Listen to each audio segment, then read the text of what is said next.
did Ottawa just hand the West a reason to walk?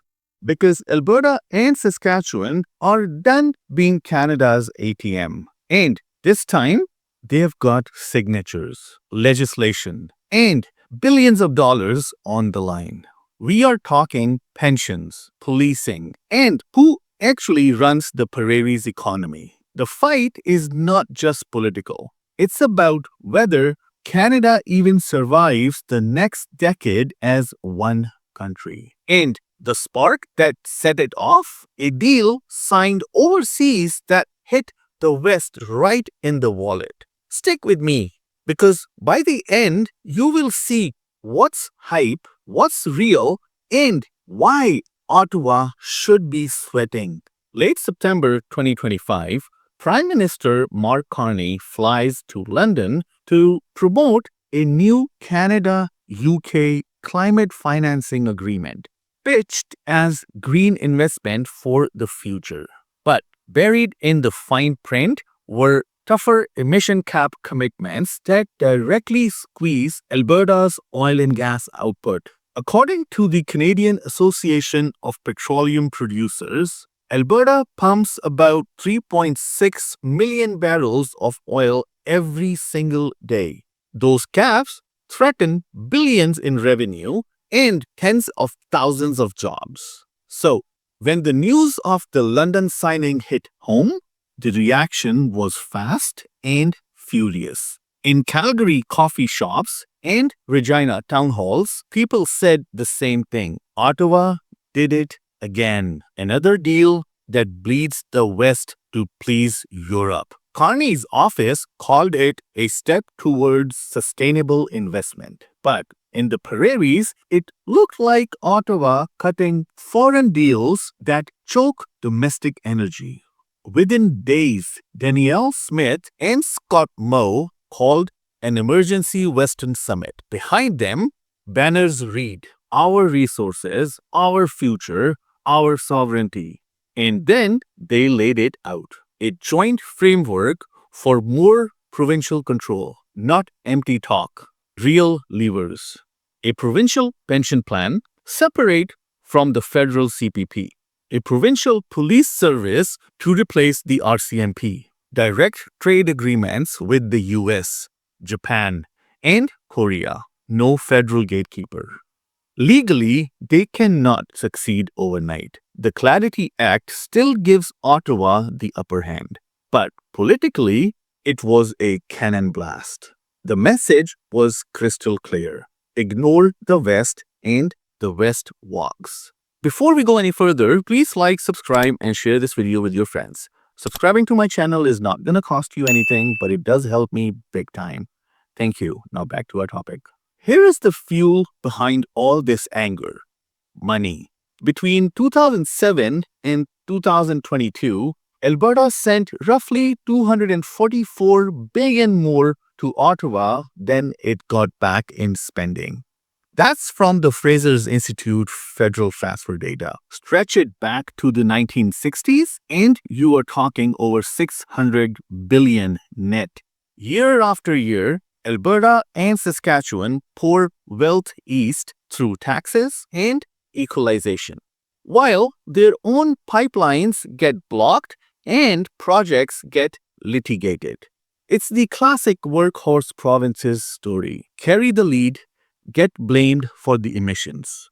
Alberta's economy clocks in around $340 billion a year, about 14% of the national GDP. You can see why people say they are paying champagne prices for Tim Hortons service. Smith said it flat out. We will no longer be Canada's ATM. And the crowd roared. Now, here is where the talk turns into law. Alberta passed Bill 54, the Election Statutes Amendment Act 2025. That law slashed the bar for a citizen-initiated referendum from 20% of voters to just 10%. In numbers, about 177,000 signatures. A group called Alberta Prosperity Project says it already has over 250,000 signatures. Meanwhile, another group, Forever Canadian, is gathering signatures for the opposite question.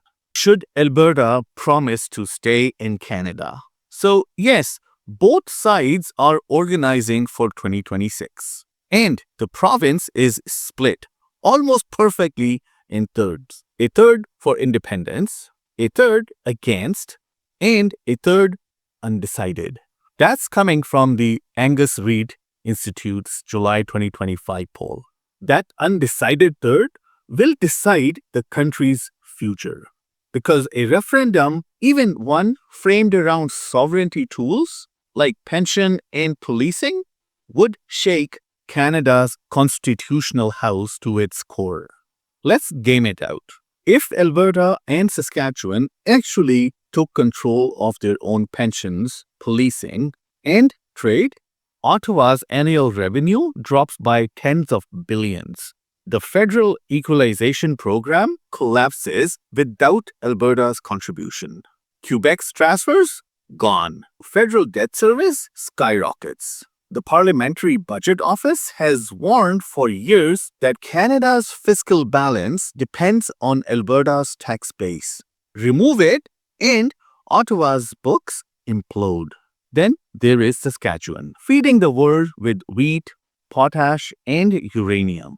Between the two provinces, they supply much of Canada's food and energy exports. Cut that off, and you don't just hurt Ottawa.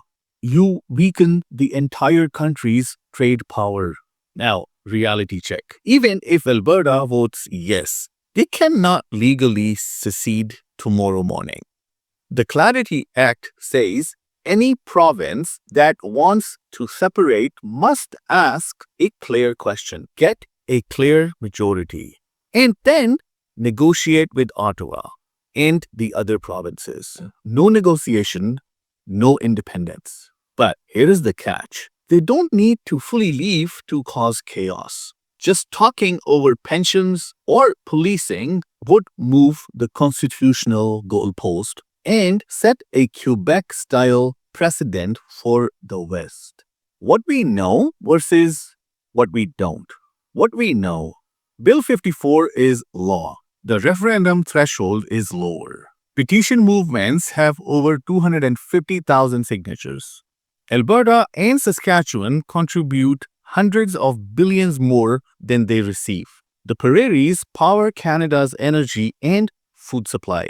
What we don't know, what Ottawa will concede to calm the West, how courts would rule on a unilateral pension or police takeover, whether the referendum question will be about full independence or just sovereignty within Canada. Here is the truth. This revolt is not fringe anymore. It's legal mechanisms, signed law, and billions in revenue at stake.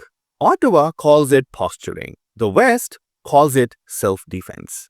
If the federal government keeps tightening climate rules and blocking energy projects while living off prairie cash, don't be surprised when the West stops sending the checks. So, you tell me, if you lived in Calgary or Regina, what would make you vote yes or no in 2026? Because this isn't a meme anymore. This is Canada's next crisis in real time. Thank you so much for watching, and I'll see you in my next video.